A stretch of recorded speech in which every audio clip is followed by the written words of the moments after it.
नमस्कार बंधुरा आमी रूमा रान्नाघरे चले जाচ্ছি।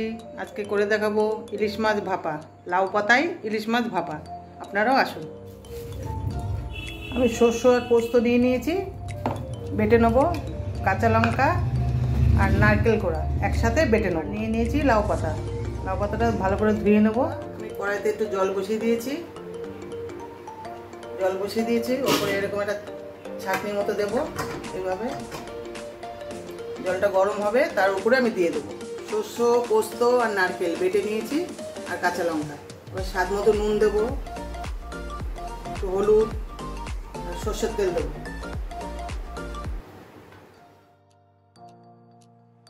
বন্ধুরা, এই যে লাউ পাতা আমি কেটে ধুয়ে নিয়েছি, ধুয়ে পরিষ্কার করে নিয়েছি। এইভাবে করে নিচ্ছি। এই একটা ইলিশ মাছ এইভাবে বসিয়ে দেবো।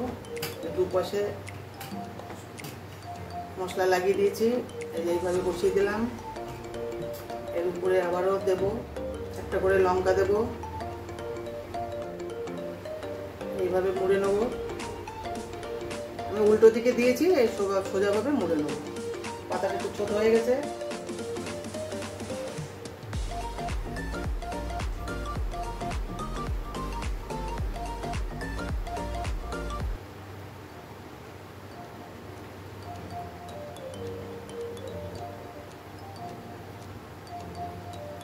এইভাবে মুড়ে নেবেন। জলটা গরম হোক, তারপরে দেবেন। করে করে রাখছি। কড়াইতে জল দিয়েছি, উপরে একটা ছিদ্র থালা দিয়ে দিয়েছি। এভাবে মুড়ে নেবেন। আমি টুথপিক দিইনি, আপনারা দিলে দিতে পারেন। এইভাবে ঢেকে দিচ্ছি।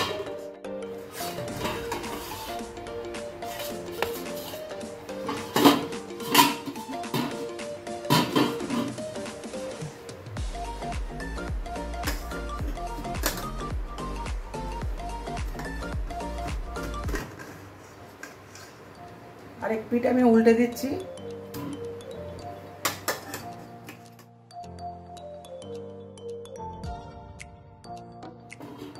আবার একটু ঢেকে দেবো।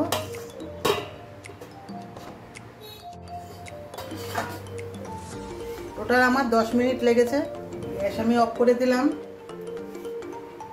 এবার একটু ঠান্ডা হতে দেবো। ইলিশ ভাপাটা আমার এইরকম হয়েছে, দেখুন কত সুন্দর হয়েছে। বন্ধুরা, আপনারাও করে খাবেন, খুবই ভালো লাগে খেতে। আজকের ভিডিও এই পর্যন্ত, আবার দেখা হচ্ছে পরের ভিডিওতে।